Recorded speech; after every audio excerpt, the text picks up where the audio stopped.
On a cold Tuesday afternoon, my son looked at me sitting in my wheelchair and said, "If you really wanted to move, you'd crawl." He walked away believing I had nothing left to prove. What he didn't know was that my phone was already recording everything in my pocket. Days later, I played that recording in front of everyone, and the truth he tried to hide finally came out. Welcome and thank you for being here on Dad Returns. Tell me in the comments what city, what country I read, every single one. Note some elements of this story are fictional shaped to carry a message worth hearing. Names and settings are coincidental, but what this story leaves behind in you is not. There is a window in the front room of this house that faces east, and on clear mornings the light comes through it in a way that makes the grain of the hardwood floor glow like something alive. I built that floor. Laid every plank myself 43 years ago on my hands and knees with a nail gun and a level and a thermos of black coffee that went cold before I got through the first half of the room. I know every inch of this house the way a man knows his own hands. I am sitting by that window now in the wheelchair, watching the light move across the floor the way it always has. My hands are resting on the armrests, these big, scarred carpenter's hands that have split wood and driven screws and sanded rough edges smooth for more than 4 decades. They look the same as they always did. The rest of me is the one that changed. Before I tell you what my son said to me, before I tell you about the recording, the camera footage, and the afternoon in December when everything that had been buried finally came to the surface, I need to tell you about this house. Because the house is where all of it started. And I need you to understand what it meant to me before I can make you understand what it meant to them. My name is Arthur Wilson. I am 68 years old. I spent 41 years as a carpenter in Dayton, Ohio, and I am not a man who has ever been easy with words. My ex-wife Margaret used to say I expressed myself in lumber. She wasn't wrong. When Daniel was born, I built him a crib from white oak. When he turned 5, I built him a bookshelf shaped like a rocket ship. When he was 10 and couldn't sleep because he was scared of the dark, I built a lamp out of reclaimed barnwood and wired it myself so it threw warm light across his ceiling like a sunrise. I never once said I love you easily, but I showed up. Every single time I showed up. Dad, can I help? That was Daniel at 8 years old, standing in the doorway of the garage in his pajamas on a Saturday morning, rubbing his eyes, watching me work. I had a piece of cherry wood clamped to the bench, and I was running a handplane across the surface, listening for the sound that told me I had the angle right. "Come here," I told him. He patted over in his socks, and I put his small hands on the plane and covered them with mine, and we made one slow pass together. The curl of wood came off clean and perfect, and Daniel's eyes went wide like I'd shown him a magic trick. "That's how you know it's right," I said, "when it comes off like that. No tearing, no catching, just clean." He nodded like he was memorizing something important. He probably was. Daniel was that kind of kid, serious about the things that mattered to him, deeply loyal, always watching. Back then, I was one of the things that mattered to him. Back then, he watched me the way you watch someone you're trying to become. I built this house in 1982, 2 years before Daniel was born, on a half-acre lot in a suburb west of Dayton. I poured the foundation on a Monday in April, and I didn't stop working on it for 11 months. My father came up from Kentucky for 2 weeks to help me frame the walls. My buddy Harold from 3 houses down brought beer and a nail gun and worked weekends for most of the summer. I paid for everything I couldn't do myself with overtime from the shop, and I ate sandwiches for lunch every day for a year because I was putting every spare dollar into the materials. Margaret walked through the finished house on a February afternoon in 1983, touching the walls, opening and closing the kitchen cabinets, standing in the center of the living room with tears running down her face. "Arthur," she said, You built us a home. That's what I do, I told her. She laughed and shook her head like I'd missed the point. Maybe I had. But the point I understood was this. Everything I felt, everything I couldn't put into a sentence, was standing right in front of her in 2,000 square feet of plaster and hardwood and careful joinery. That was my language. That was how I loved. Daniel grew up in these rooms. He learned to walk on that floor. He scraped his knee on the front porch steps, and I put a bandage on it, and he cried for about 30 seconds, and then ran back down to try again. He did his homework at the kitchen table every night until he was 17. He had his first girlfriend over for dinner at 18 and sat so rigid in his chair that I almost felt sorry for the poor kid. Almost. I was proud of him in those years, in the specific painful way. A quiet man is proud quietly, and too much, and usually when he wasn't in the room. Now I am sitting in this chair by the window, and Daniel is somewhere in this house, and the pride I feel when I look at my son has become something I no longer have a clean word for. Not hate. I want to be careful here because I am not a man who hates easily, and I don't intend to start.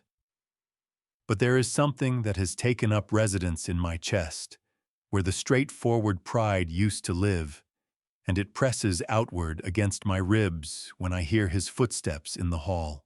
Understanding, maybe. The particular grief of understanding. Because I have spent the last several months learning something about my son that I spent the previous 40 years refusing to see.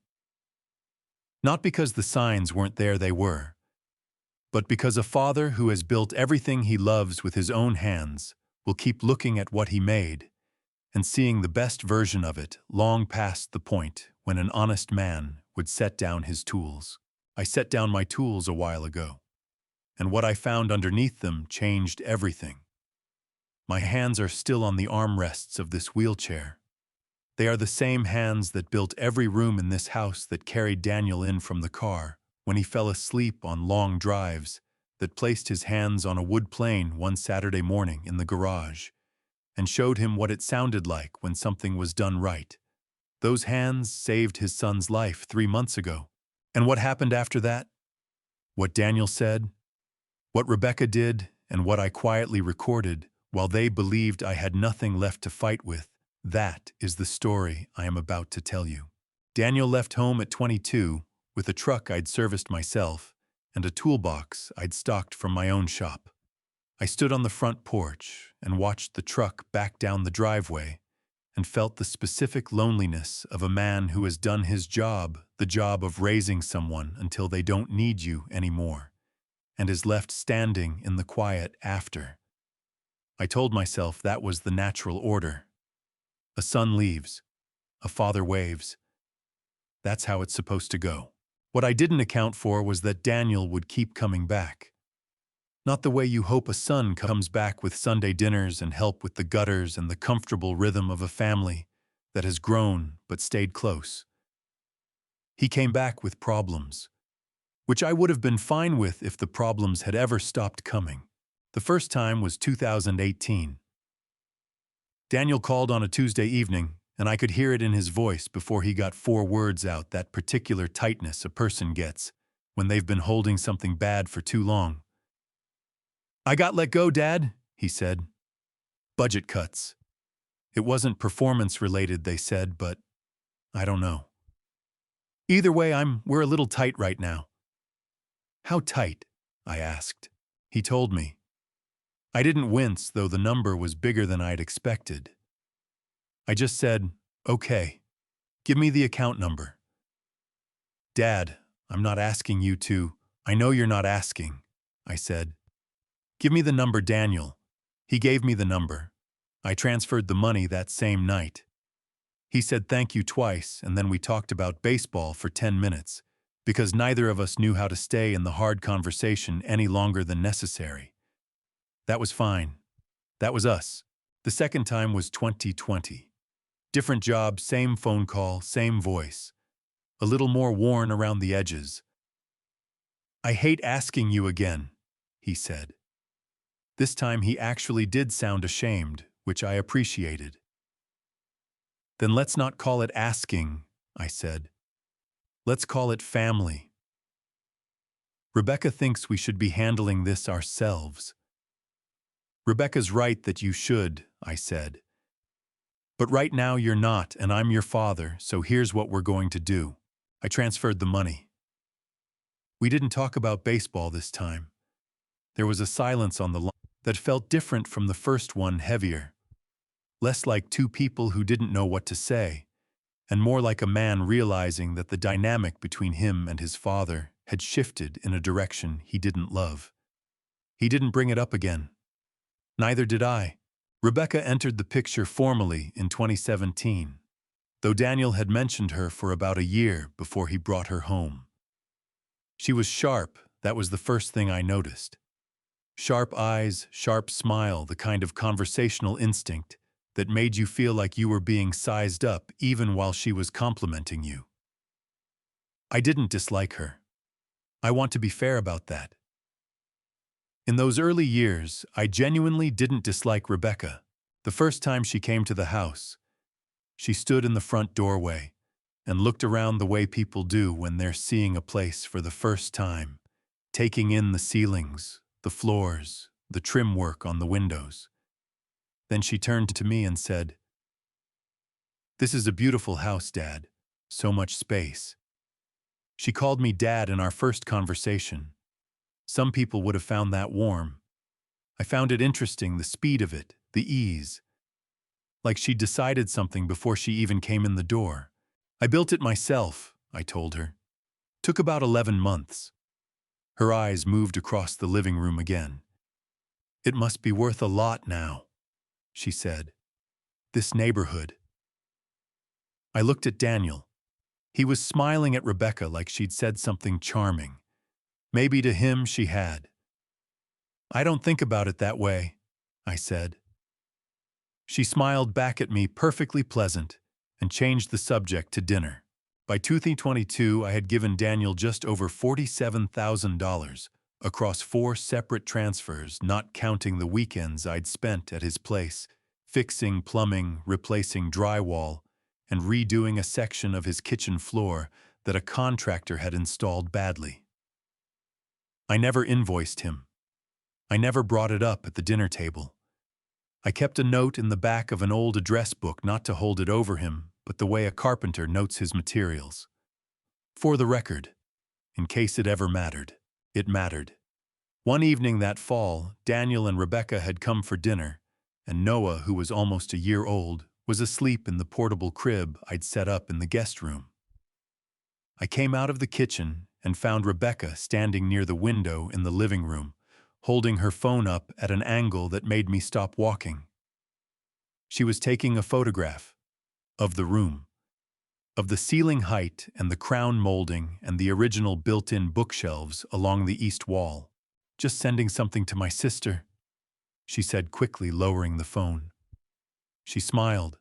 Her voice didn't change pitch even slightly. "She's into interior design. I told her about your craftsmanship." "Sure," I said. I went back into the kitchen and stood at the counter for a moment, with my hands flat on the surface. I was trying to name the feeling that had just moved through my chest. It wasn't suspicion exactly.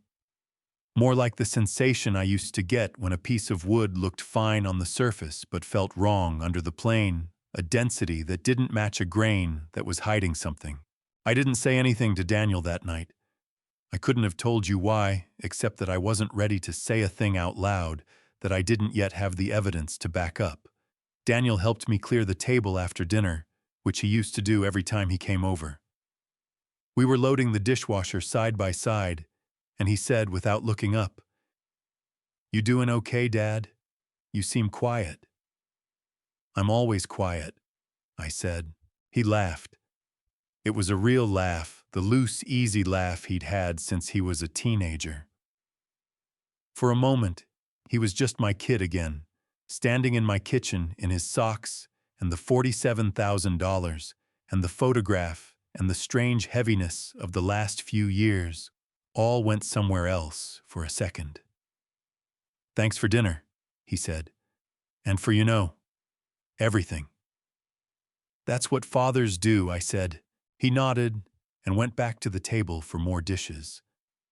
I stood there watching him, this 40-year-old man who still had his mother's jaw and my hands and his own complicated heart, and I felt the love and the worry pressing up against each other inside my chest in a way I didn't have words for. I didn't know that night what was already being set in motion. I didn't know what Daniel and Rebecca had started talking about when I wasn't in the room or what that photograph was really for, but I kept the address book in the back of my desk drawer. And I'm glad I did, because there came a morning much later when what was written in it carried more weight than anything I could have said with my own voice. None of what came later would make any sense without Noah. So before I go any further into the hard parts of this story, I need to tell you about the mornings, because for almost a year and a half, the mornings were the best thing I had. It started in March of 2024 when Noah was 5 months old, and Daniel and Rebecca went back to their full schedules. Rebecca had a sales job that required her in the office by 8:30. Daniel's commute was 40 minutes each way. Daycare, they said, was too expensive right now. Would I mind? I was retired. I had a wood shop in the backyard and a vegetable garden that took up about an hour of my day and nothing else pressing on my calendar. I told them I didn't mind at all.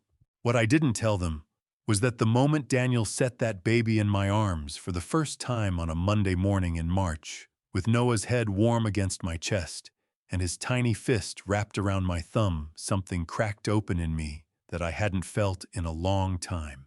Harold Miller, my neighbor of 30 years, a retired postal worker from the house 3 doors east, was out in his yard the next morning when I came onto the porch with Noah in my arms. Harold is 70 years old, built like a man who spent decades carrying mail through Ohio winters, and he has the particular gift of saying exactly the right thing in exactly the right number of words. He looked at me holding that baby and called out, "You look about 20 years younger, Arthur." "Feel it," I called back, and I meant it. "What's his name?" "Noah." Harold grinned, the wide, genuine kind that creased his whole face. "Good name. Strong name. You bring him over to meet me when he stops looking so breakable." I laughed out loud at that, a real laugh, the kind that comes up from somewhere low in your chest. I couldn't remember the last time I'd laughed like that. The routine settled into itself naturally, the way good routines do. Daniel would pull into the driveway at 6:50, sometimes 6:45 if Rebecca was running early. He'd come through the side door, I always left it unlocked, and hand Noah over in whatever state the morning had produced him, sometimes wide awake and curious, sometimes still half asleep in his little zip-up suit, eyes blinking at the kitchen light like it had personally offended him. "He ate at 5:30, Daniel would say, already pulling his jacket back on. "He'll probably go down again around 9. The bag's got 2 extra diapers and the, what do you call it? The thing with the giraffe. The teether." "Yeah, that. He likes that." And then Daniel would be out the door, keys jingling, and I'd hear the truck back out, and the morning would belong to Noah and me. Those hours had a texture I still can feel if I close my eyes. The weight of him in the crook of my arm. The way he'd grab my finger and squeeze it with a seriousness that made me want to laugh and cry at the same time. We'd sit in the front room while the early light came through the east window, the same light I told you about. And I'd talk to him the way you talk to someone who can't talk back yet, but is clearly listening. "It's that floor right there," I'd tell him, pointing down at the hardwood. "Your great-grandfather helped me lay that. He drove up from Kentucky in a truck older than your dad and worked for 2 weeks straight without a complaint. That's the kind of man you want to be, Noah, the kind that shows up." Noah would study my face while I talked, those dark eyes tracking my expressions with an intensity that seemed too focused for somebody who still needed help eating. I'd walk him out to the backyard on warmer mornings and show him the vegetable garden. The wood shop, the old oak tree at the back fence that had been there longer than the house. That tree was here before I was, I told him one morning in July, and his small hand reached out and touched the bark. And I felt my throat tighten in a way I hadn't expected. He said "Papa" for the first time on a Thursday in September of 2024. We were on the kitchen floor. I'd gotten down there to be at his level, which cost me something in my knees, but was worth every bit of it, and he'd been babbling his usual sounds, when suddenly he looked straight at me and said it clear as anything twice in a row. "Papa." I sat right down the rest of the way on that kitchen floor and held him against my chest, and my eyes burned so badly I had to press them shut. I held it together barely because I didn't want to frighten him with a crying old man. But my shoulders shook once, and I let them. "That's right," I managed to say. "That's right, buddy." Harold heard the story the next morning over the fence and got a little misty himself, though he'd deny it to his grave. "Papa," Harold repeated, shaking his head. "You earned that, Arthur." "Don't make it into something," I said. "I'm not making it into anything. I'm just saying what it is." The drop-offs changed over time in ways I noticed, but didn't remark on. In the early months, Daniel would sometimes come in for a few minutes, get a cup of coffee, ask how I was doing, tell me something funny that had happened at work. By the spring of 2025, he was in and out in under 3 minutes, phone already in his hand as he came through the door. Rebecca stopped coming in at all. She'd pull up to the curb, and Daniel would carry Noah in while she waited in the passenger seat, scrolling something on her phone. One evening in late July, Rebecca came to pick Noah up 2.5 hours late. No call, no text. I had fed him dinner from the jar of sweet potatoes I kept in the cupboard for exactly this kind of situation, bathed him in the little inflatable tub in the kitchen sink, and gotten him down for sleep on the fold-out mat in the guest room. When she knocked and I opened the door, she looked past me toward the back of the house. "Is he sleeping?" "He is," I said. I tried calling, and my phone was on silent. She stepped inside, already moving toward the guest room. "Sorry, Dad, it was just a crazy day." She lifted Noah carefully, settled him against her shoulder, grabbed the bag I'd packed and set by the door. She was halfway back down the porch steps when she paused and looked back. "He was fine, right?" she said. "Not thank you. Not I'm sorry for not calling. Just was he fine?" "He was fine," I said. She nodded and walked to the car. I stood in the doorway, watching the taillights disappear around the corner, and the feeling that moved through me was something I can only describe as a cold wind through an open window, the kind that makes you realize there's a gap somewhere that shouldn't be there. I went inside and washed the dinner dishes and thought about nothing in particular. But that cold feeling stayed with me all the way to bed. I didn't know then that the mornings were running out. I didn't know that one ordinary Saturday afternoon, everything I'd built my days around would change in the time it takes to cross a room. Looking back now, I can trace the unease to specific moments. A phrase that stopped too quickly, a look exchanged and then covered over the particular way a person smiles when they've just decided something they don't intend to tell you. I missed all of it at the time. Not because I was careless, because I trusted the people who were giving me those signs, and trust is the one tool in a man's kit that makes him temporarily blind. It was August of 2025 when it started in earnest. Or rather, it was August when I started noticing what had probably been building for longer than that. Daniel and Rebecca had been living in the house for 6 months by then. They'd moved in the previous February, when the lease on their apartment ran out, and the arrangement was meant to be temporary. 3 months, maybe 4. We were 8 months in, and nobody had mentioned moving out again. The first thing I noticed was the whispering, not all the time.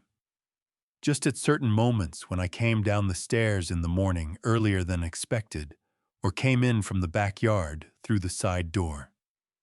The kitchen would go quiet in the specific way it goes quiet when two people have just stopped talking about something they didn't want overheard. Daniel would pick up his coffee mug, Rebecca would turn back to the counter, and one of them would say something ordinary. "Did you check the tail or is it supposed to rain today?" in a voice that was just slightly too casual. One evening in early August, I came in from the wood shop and found them at the kitchen table. Daniel had a yellow legal pad in front of him with numbers written on it, and Rebecca had her laptop open to what looked like a real estate website. When I pushed through the side door, Rebecca's hand moved so fast to close the laptop that she knocked her water glass with her elbow and grabbed it just before it went over. "Oh, sorry," I said, though I wasn't sure what I was apologizing for. "Didn't mean to startle you." "You didn't startle us," Rebecca said, smiling. Her voice was smooth as finished oak. "We were just going over some budget stuff. Boring house things." Daniel folded the legal pad in half. "You hungry, Dad? I was going to order pizza." "I'm fine," I said. I went to the sink and washed my hands and looked out the window at the backyard, and I could feel the two of them behind me rearranging themselves back into ordinary people. I should have said something right then. I know that now. Harold came over on a Saturday morning about a week later. We have a standing arrangement Saturday mornings whenever the weather allows. We sit on my back porch with coffee and solve the world's problems, which mostly means we argue about baseball and complain about our knees. He came through the gate that morning with his mug already in his hand and a look on his face I'd learned to read over 30 years of friendship. "I need to tell you something," he said, dropping into the other porch chair, "and I want you to hear it before you decide how you feel about it." "That's a concerning opening, Harold." "Yeah, well." He turned his mug in his hands. 10 days ago Tuesday morning, I was doing yard work out front, and there was a man I didn't recognize parked in front of your house. Suit. Clipboard. He walked the front of the property, looked up at the roofline, wrote something down. My chest tightened. Could have been anyone. Utility company. I went over and asked him, Harold said. He said he was just looking around. That's the exact phrase. Just looking around. Then he got in his car and drove away. Harold looked at me steadily. "I got his plate number, Arthur." The cold wind again. That same cold wind. "Why didn't you call me?" I said. "I'm calling you now." Harold set his mug down. I didn't want to say something that would start trouble if it was nothing. But then I saw Daniel on the phone out front 2 days later pointing at the house. He paused. Not at the street. At the house. I put my coffee down because I didn't trust my hands not to shake. "Now," Harold said carefully, "maybe I'm wrong. Maybe it's all nothing. But you've been my neighbor since 1989, and I know what your face looks like when something's been bothering you, and it's been looking like that for about a month." I told him about the legal pad, about the laptop Rebecca closed too fast, about the whispering that stopped when I came into rooms. Harold listened with the focused quiet of a man who'd spent 30 years delivering other people's mail and learned that most things people wanted to hide were right there on the surface if you paid attention. "Have they said anything about the house?" he asked. "About selling or moving or—" "Daniel asked me last week if I'd ever thought about downsizing," I said. The words felt strange in my mouth, like something I'd been turning over and hadn't said out loud yet. Harold's eyebrows went up. "I told him I wasn't one person," I said, "that we all lived here." "What did he say?" "He said he was just thinking out loud." Harold picked up his mug and looked out at the yard, at the vegetable garden and the wood shop and the oak tree at the back fence.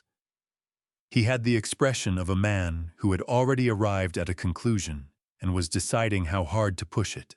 "Arthur," he said finally, "if someone was going to sell this house without your full agreement, the first thing they'd need to establish is that you can't manage it on your own, that you need assistance, a different living situation."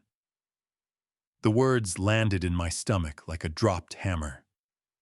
"They'd need to build a case for that," Harold continued. "And the way you build that case is you start by making everything around you look a little more unmanageable, a little more like a problem." I stared at him. "Harold, Daniel is my son." "I know that." He met my eyes without flinching. "I also know what I saw, and I'm telling you because nobody else is going to." We sat on that porch for another hour, and I cannot tell you everything I felt during that hour, because some of it I still don't have clean words for. Part of me wanted Harold to be wrong with a desperation that surprised me. Part of me, the carpenter part, the part that had spent 40 years reading the grain of things and understanding what was underneath the surface, already knew he wasn't. I went to bed that night, staring at the ceiling of the house I had built with my own hands, listening to the sounds of Daniel and Rebecca moving around in the room above me, and I felt something shift in my chest that never quite shifted back. Harold's words sat in me like a screw set wrong, not enough to cause immediate damage, but just crooked enough that I knew sooner or later something was going to give. I have gone over that Saturday more times than I can count. Not in the way you replay something looking for someone to blame. I know what I would find if I went looking for that, and it doesn't change what happened. I go over it because of the seconds. The specific impossible arithmetic of how few seconds separated what happened from something so much worse, and how almost none of those seconds belonged to anyone but me. It was the second Saturday of September. The weather had turned that particular Ohio shade of early fall, cool in the shade, still warm in the sun, the kind of afternoon that makes you feel like the year is winding down toward something quieter. I had been out in the wood shop since mid-morning, sanding the back panel of a cabinet I was making for no particular reason, except that my hands needed something to do. I came inside around 2:30 and washed up at the kitchen sink. Through the doorway into the living room, I could hear the television football, the pre-game show with the loud music and louder analysts. Daniel was stretched out on the sofa with a throw blanket pulled over his legs, a position I recognized as his default Saturday posture. A half-empty bag of chips sat open on the coffee table beside him. "Rebecca upstairs?" I asked. He didn't look away from the screen. "Getting ready. We're meeting the Hendersons at 6. Noah down for a nap." "He was playing in the corner," Daniel said, gesturing vaguely toward the far end of the living room without lifting his eyes from the pre-game analysis. "He's fine." I looked toward the corner Daniel had gestured at. Noah was not in the corner. My eyes moved fast, the way a carpenter's eyes move when something is wrong with a structure, scanning for what doesn't belong. The playmat, the scattered blocks, the stuffed rabbit on its side. No Noah. Then I heard it. A small sound. The particular soft thump of a toddler's hand against something solid. I turned toward the staircase. Noah was at the third step. He had pulled himself up using the side rail, a thing he had apparently learned to do sometime in the last week without anyone telling me, and he was standing at a 40-degree angle that was already too far forward, his weight shifting past the point his little legs could correct. The safety gate at the bottom of the stairs was wide open. "Daniel," I started, but my legs were already moving. I am 68 years old. My knees have not been reliable since 2019. I have no business moving fast across a hardwood floor. But the body does not consult reason when a grandchild is tipping forward over a staircase, and I covered that distance in a way I couldn't have planned or replicated. I got both arms around Noah just as his balance gave. His little body lurched forward, and I caught him and pulled him back against my chest. But the momentum and my own angle carried me sideways, and I hit the newel post at the base of the stairs, with my lower back hard, the solid crack of something structural meeting, something that wasn't meant to absorb it. The pain that went through my spine in that moment was unlike anything I had felt before. It was not sharp the way a cut is sharp. It was total. It went from my lower back outward in every direction at once, and for about 2 seconds, I genuinely did not know where my legs were. I was on the floor. Noah was in my arms, crying from the fright of it, his small face pressed into my shoulder, and his whole body shaking with the kind of sobs that don't have a sound, yet just the heaving. "You're okay," I said, and my voice came out steady, which surprised me. "You're okay, buddy. I've got you. You're okay." My legs were not responding the way legs should respond. I heard Daniel come off the sofa, the thud of feet on the floor, and then he was in the doorway, and Rebecca was on the stairs above us, having apparently come down at the sound of the impact. What happened? Daniel's voice was high and sharp, not with concern for me, but with the specific pitch of a man whose adrenaline has spiked and is looking for somewhere to point it. He crossed the room in 3 strides and reached for Noah, pulling him out of my arms. Noah screamed louder when he was moved. "He's okay," I said again from the floor. The gate was open. He got to the 3rd step. Rebecca came the rest of the way down the stairs and took Noah from Daniel, pressing the baby to her chest and making the rapid, soothing sounds women make better than men. Noah's crying began to slow. "Can someone help me up?" I said. Daniel looked down at me. For a moment, and I want to be exact here because this moment mattered for a moment.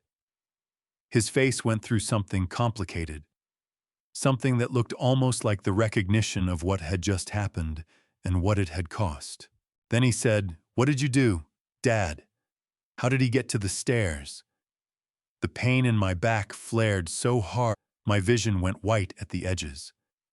I pressed my hands flat against the floor and tried to push myself upright and could not do it. "Daniel," I said, keeping my voice level with every piece of discipline I had, "I cannot get up.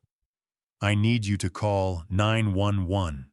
Rebecca looked at me, then really looked for the first time since she'd come down the stairs. Something shifted in her expression. She handed Noah to Daniel and knelt beside me. "Arthur," she said, "can you feel your legs?" "I can feel them," I said. "I can't make them work the way I need them to."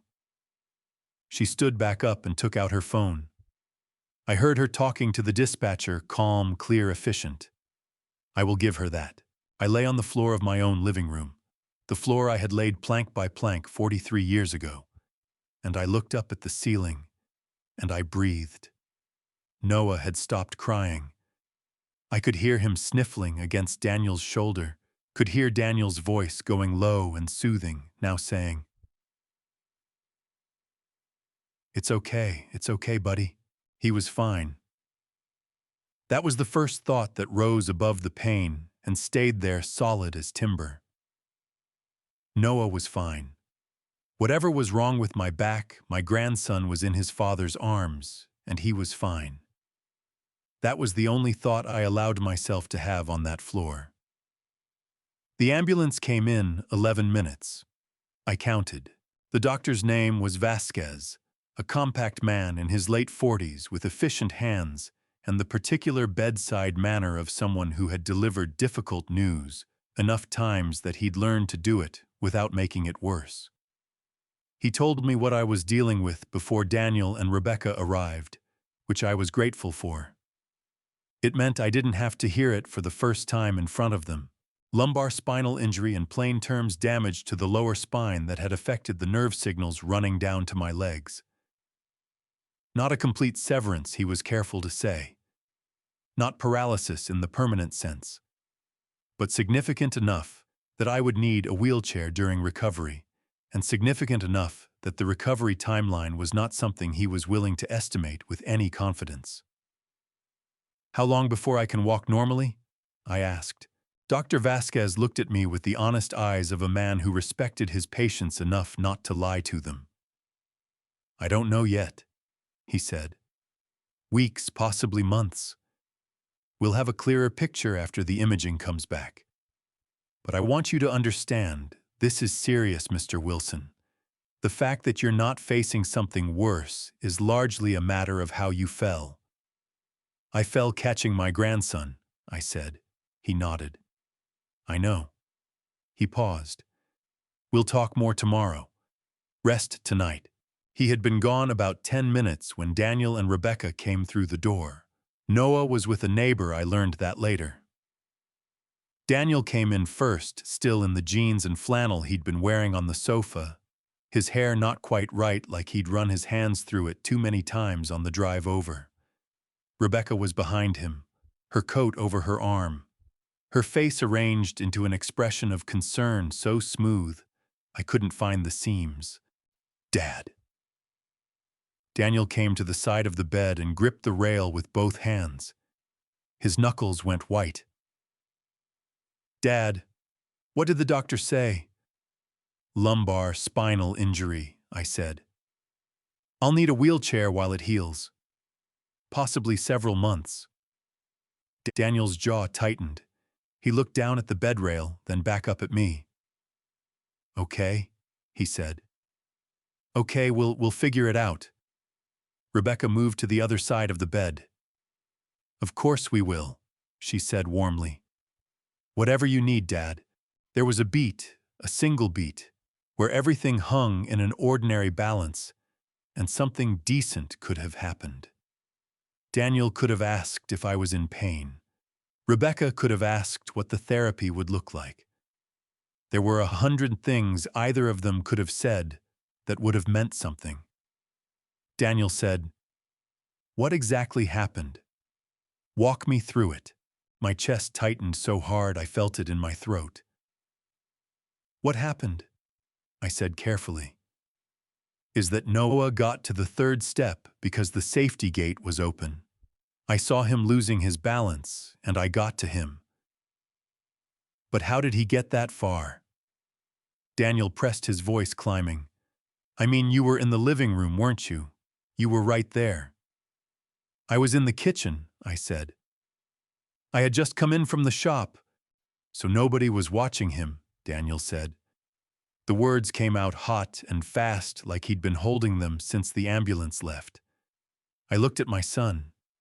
He was 30 inches from me, gripping the bed rail so hard his whole forearm was shaking, and his face was doing something. I recognized the pivot, the instinctive redirect of a frightened man toward the nearest available explanation that wasn't himself. Daniel, I said.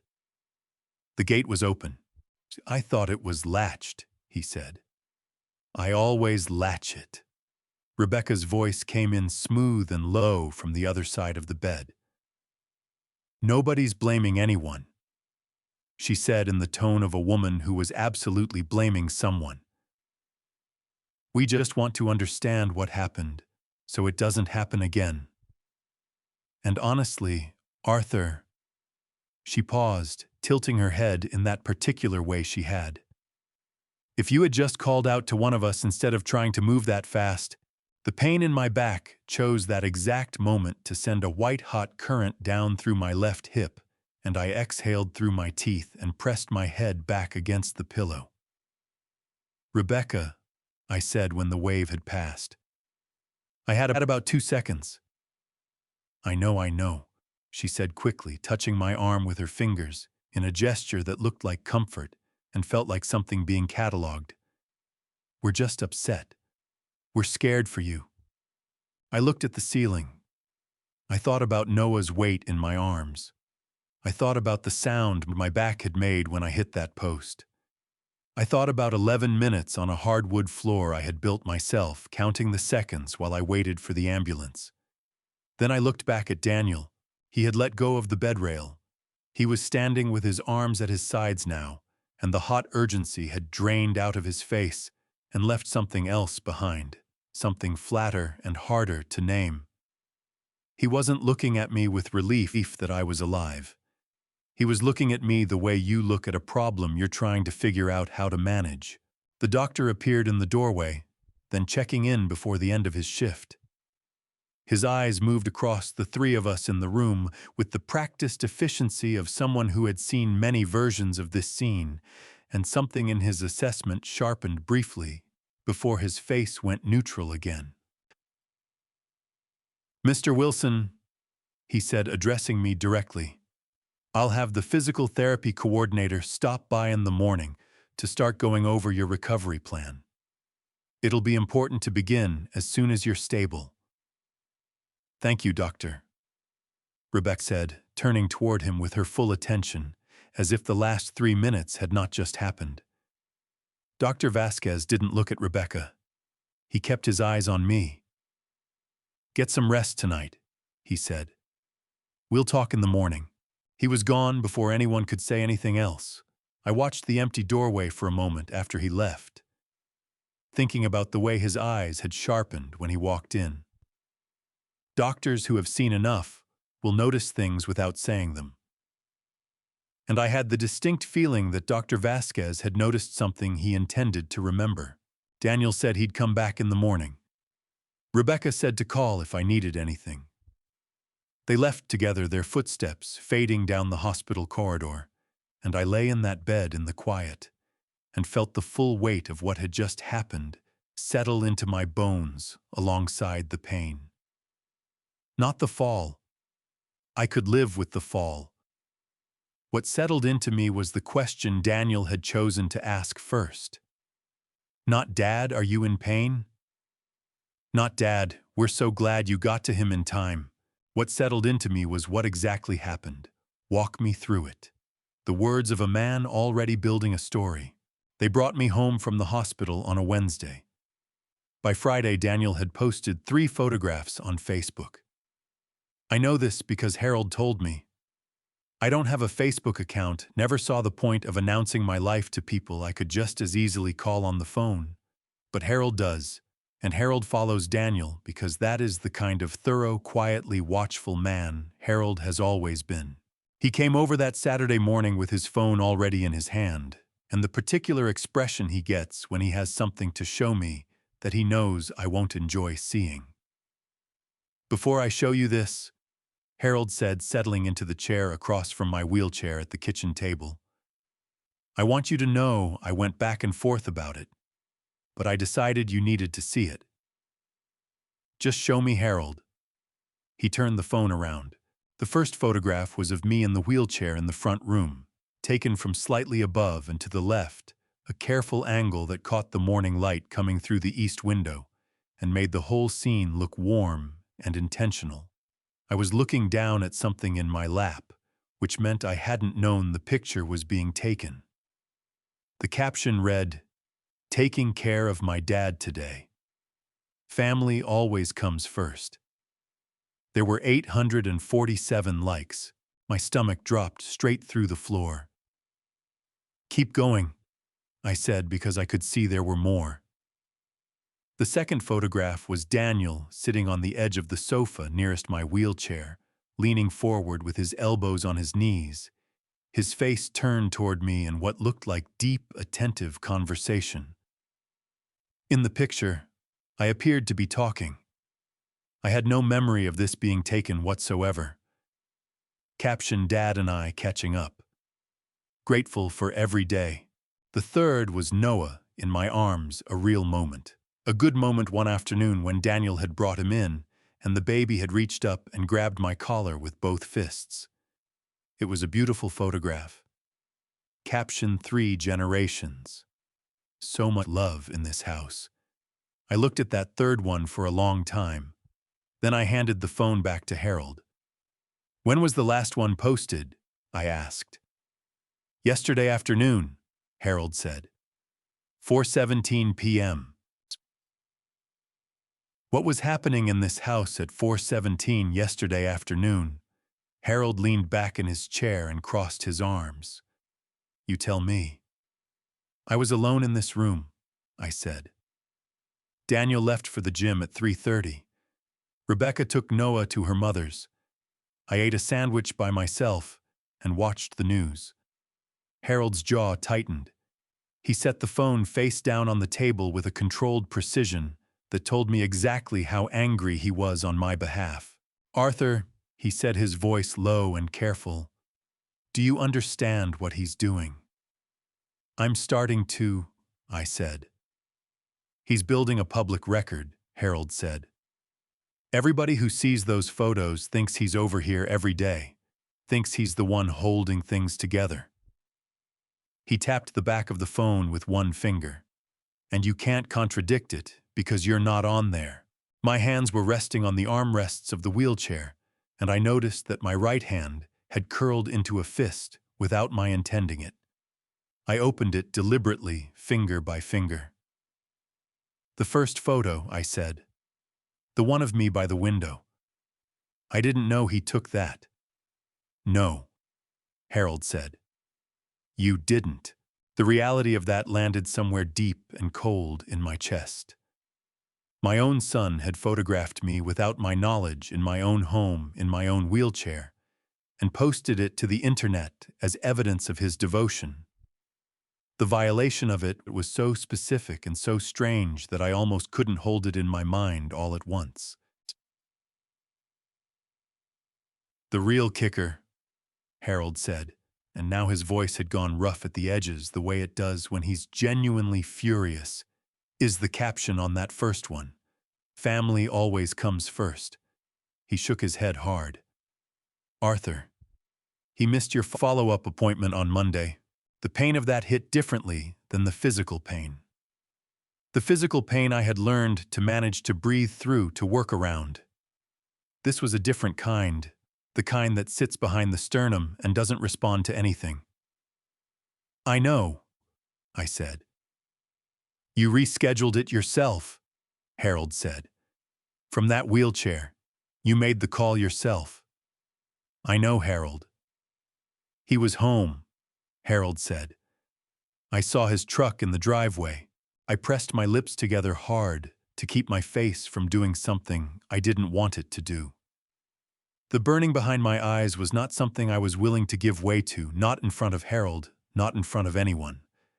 I had spent 68 years keeping my grief in my chest where it belonged, and I was not about to stop now. You know what the worst part is, I said when I trusted my voice again. The photos aren't even badly taken. He has a good eye. Harold looked at me for a moment, and then despite everything, he let out a short, disbelieving laugh. Only you, Arthur, he said. Only you would notice that. Well, I said. It's true. Harold picked up his coffee mug, and we sat there at my kitchen table on a Saturday morning while the house settled quietly around us. And I thought about the man in those photographs, the caption man, the family comes first man, and tried to find him inside the son I had raised. He was in there somewhere. I had to believe that. But he was buried under something I didn't fully understand yet, and the photographs were not helping me find him. What they were doing, and I didn't have the full picture yet, didn't know what was coming, was showing me the shape of the thing being built around me. A narrative, a version of events. And I was the subject of it, photographed without consent, and I had not yet begun to think about what I was going to do about that. That thought came later. That night, lying in bed, staring at the ceiling of the room I had slept in for 40 years, I felt something shift under the grief and the pain and the furious love I still carried for my son. Something quieter. Something that felt for the first time in weeks almost like clarity. Dr. Karen Webb was a physical therapist at the Dayton Rehabilitation Center.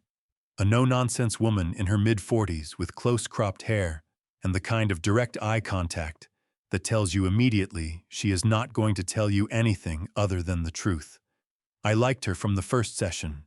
She handed me a printed schedule on my first day, 8 sessions over 6 weeks, Mondays and Thursdays, starting the first week of October, and she said, "Mr. Wilson, this window matters." The first 6 to 8 weeks after a lumbar injury are when the nervous system is most responsive to intervention. Miss this window and recovery becomes significantly harder. "Are we clear?" "We're clear," I said. "Good." She slapped the schedule down on the table between us like a contract. "I'll see you Thursday." I made it to the first session on Monday and the second on Thursday. On the following Monday, the third session, Rebecca told me the clinic had called to cancel. The doctor had an emergency, she said. They'd reschedule. I nodded and said okay. That was my mistake. The following Thursday, Rebecca said they'd called again. Same thing, a scheduling conflict. They'd be in touch. I started to feel uneasy, but told myself that clinics were busy, that these things happened. It was the Friday of that second week when the unease became something harder. I was alone in the house, Daniel at work, Rebecca out with Noah, and my cell phone rang. The number on the screen was the Dayton Rehabilitation Center. Mr. Wilson, said the woman on the line, brisk and slightly puzzled. "This is Janet from Dr. Webb's scheduling office. We're calling to confirm your appointment for Monday. We did try to reach you last week, but the person who answered said you wouldn't be coming in. We just wanted to double-check." My hand tightened around the phone so hard my knuckles ached. "The person who answered," I said.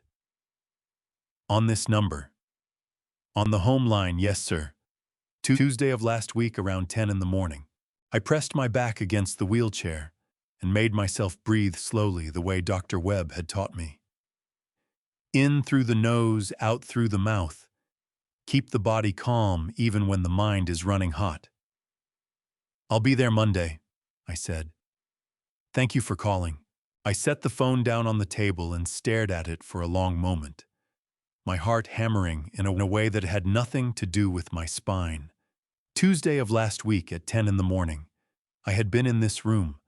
Rebecca had been in the kitchen. I remembered hearing her moving around the particular rhythm of cabinet doors and running water. She had answered the home line, and she had told them I wouldn't be coming. That evening, when Rebecca came back with Noah on her hip and a bag of groceries over her arm, I watched her move through the kitchen with the same efficient pleasantness she always had.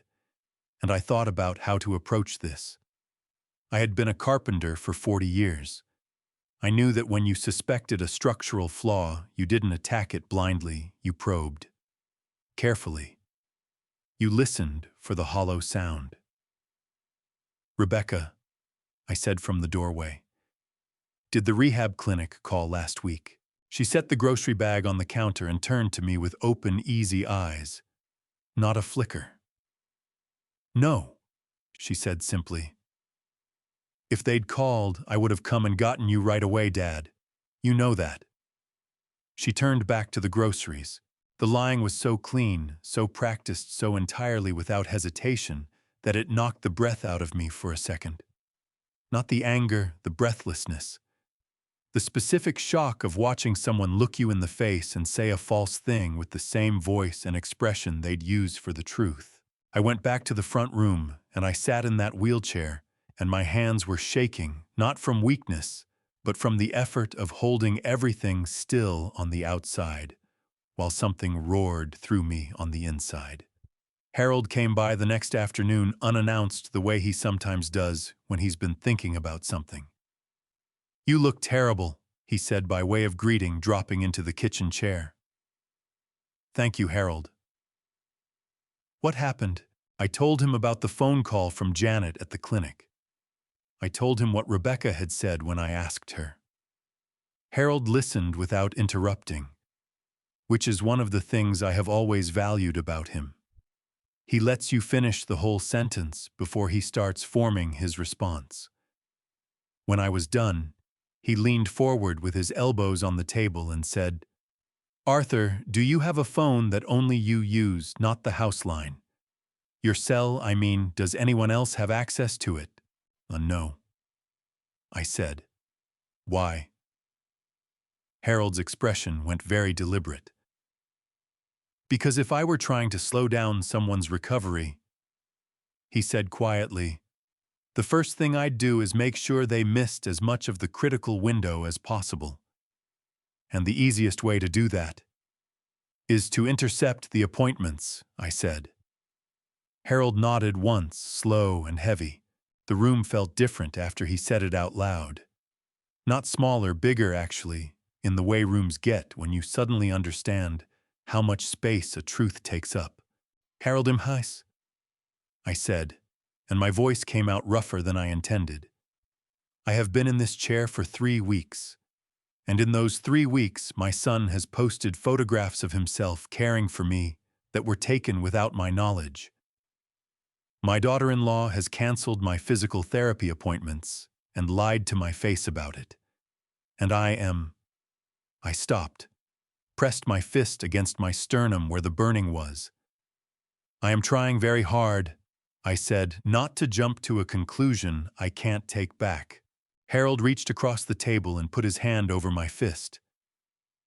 "You're not jumping," he said firmly. "You're walking, and you're walking in the right direction." He pulled his hand back. "But Arthur, you need to start keeping records. Everything. Dates, times, what was said. Write it down the same day it happens." I looked at him. At this 70-year-old man who had brought me coffee and his honest opinion every Saturday for 30 years, who had watched my family from 3 houses down with the quiet attention of someone who understood that the most important things are usually happening just out of sight. "You think it's going to get worse?" I said. It was not a question. Harold met my eyes without flinching. "I think," he said carefully, "that whatever this is, it's not finished yet." He was right. He was so right it hurts me still to remember how right he was. There are moments that divide a life into before and after. Not the dramatic ones you expect. Not the accident. Not the hospital. Not the first time you sit in a wheelchair and understand it is not temporary. The moment that divided mine happened on an ordinary Thursday afternoon in late October, in my own front room with a glass of ice water. Daniel was at work. Noah was down for his afternoon nap in the back bedroom. Rebecca and I were alone in the house, in the particular quiet that settles over a place when a toddler is sleeping, and 2 adults have run out of things to say to each other. I was in the wheelchair by the window. My usual position, the place I had claimed as mine since coming home working through the range of motion exercises Dr. Webb had given me for the sessions I was actually managing to attend. Slow rotations of the torso, careful pressure through the hips. It hurt the way productive things hurt a deep working ache, rather than the sharp wrongness of damage. Rebecca came into the room carrying a glass. Ice cubes, water, a thin slice of lemon balanced on the rim the way she did when she wanted something to look considered. "You must be thirsty, Dad," she said, her voice warm and attentive. "Working so hard over here." "Thank you," I said, and reached for the glass. She set it on the table beside me instead of handing it over, directly a small thing, the kind of thing you wouldn't notice if you weren't already paying attention. Then she stayed. Most of the time when Rebecca brought me something, she was gone before I could say thank you. This time she lingered, moving to straighten the throw blanket on the sofa, adjusting a picture frame on the side table, making small, purposeful motions that kept her in the room. "How's the pain today?" she asked her back to me. "Manageable," I said. "Dr. Webb's exercises helping?" "They are, when I get to do them." She turned at that, a quick glance, just for a second, that I was meant to interpret as concern. "I know the scheduling has been a mess," she said. "I feel terrible about that." I picked up the glass of water. The ice was fresh, really fresh, the kind that comes straight from the freezer, cold enough that it hurt to hold the glass for more than a few seconds. I noticed that. Filed it away. "It happens," I said. Rebecca moved toward the bookshelf on the far side of the room, running her fingers along the spines of the books there, the way people do when they want to appear casual. "Daniel and I have just been so worried about you," she said. "Honestly, Dad, we look at you sometimes and we can't tell how much you're really feeling. What's real and what's—" She paused as if searching for a gentler word than the one she had. Every muscle in my back tightened. "What's what?" I said. My voice came out steady. Decades of working with my hands had taught me to keep my voice steady when my body was doing something else entirely. "We just want to make sure," Rebecca said carefully, turning back toward me, "that you're getting the right kind of help, that what you're experiencing is accurately represented. To the doctors." She crossed to the table beside my chair, reached past me for something on the shelf above it, and the glass of ice water, full, heavy, cold enough to have been in the freezer 5 minutes ago, tipped from the table and poured directly onto my lap, onto my thighs, onto my legs. The cold hit like a physical blow. I gasped a sharp, involuntary sound, and my legs jerked back, both of them a full reflex pull away from the shock of it. Rebecca stepped back. She looked at my legs, then she looked at my face, and the warmth, the concern, the carefully maintained performance of the last 10 minutes, it all slid off her face like water off glass. What was underneath was something flat and hard and entirely without apology. "You flinched, Dad," she said. Her voice had changed completely, no longer soft, no longer warm, precise, clinical. "And you pulled your legs back. Both of them." She tilted her head, and the gesture made my skin crawl. "If you truly had no sensation below the waist, the way you've been telling the doctors, how did you do that?" The shock of the cold water was still radiating up through my body. My hands were gripping the armrests of the wheelchair so hard, the knuckles had gone white and bloodless. I could feel my heart slamming against my ribs, not from fear, but from something hotter and more dangerous than fear, the specific fury of a man who has just been tested in his own home by someone he welcomed into his family. "Rebecca," I said, and my voice came out dangerously quiet. "That was not an accident." She picked up the empty glass from where it had settled on the floor. She wiped it with the hem of her sleeve with the same composed efficiency she brought to everything. "Of course it was," she said. "I'm so sorry, Dad. I'll get you a towel." She walked out of the room. Her footsteps were even and unhurried on the hardwood floor. I sat in the wheelchair with ice water soaking through my pants and into the cushion beneath me, and I breathed. In through the nose, out through the mouth, the way Dr. Webb had taught me for pain management.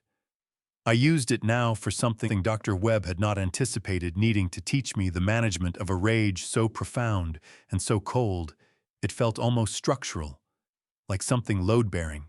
After a moment, I turned my head and looked out the window. Harold's house 3 doors east.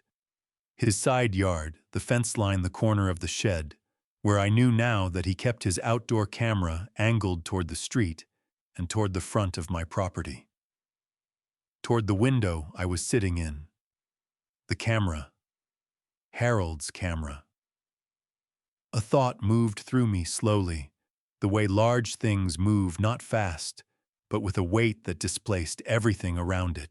If Harold's camera was angled toward this window, and if Rebecca had just done what she had just done here in front of this window in the middle of the afternoon. I looked at the window. I looked at the angle. I thought about the geometry of it, the carpenter's habit of always understanding how one surface relates to another. Then Rebecca came back with a towel, and her face was warm again, concerned again, the performance back in place, as if it had never slipped. Here you go, Dad, she said gently, handing it to me. I really am so sorry about that. I took the towel. I dried my hands first methodically, finger by finger. Then I looked up at her. Thank you, Rebecca, I said. I appreciate it. She smiled and left the room, and I sat very still with the damp towel across my lap and thought about what Harold's camera might have seen. Before I tell you what Harold's camera had been quietly recording this whole time, drop a "still watching" in the comments so I know you're still with me. Because what's coming next is the part that changes everything. And a quick note before we go further, parts of this story contain dramatized elements built for storytelling purposes. If that's not something you want to continue with no hard feelings, you can step away right now. But if you're staying, I promise you won't regret it. That night after Rebecca went upstairs and the house settled into its late-night quiet, I did something I had not done in 40 years of carpentry. I stopped trying to fix what was broken and started documenting it instead. I opened the notes application on my cell phone, the personal one, the number I had never given to Daniel or Rebecca, the one I used for Harold and my brother in Kentucky, and almost no one else.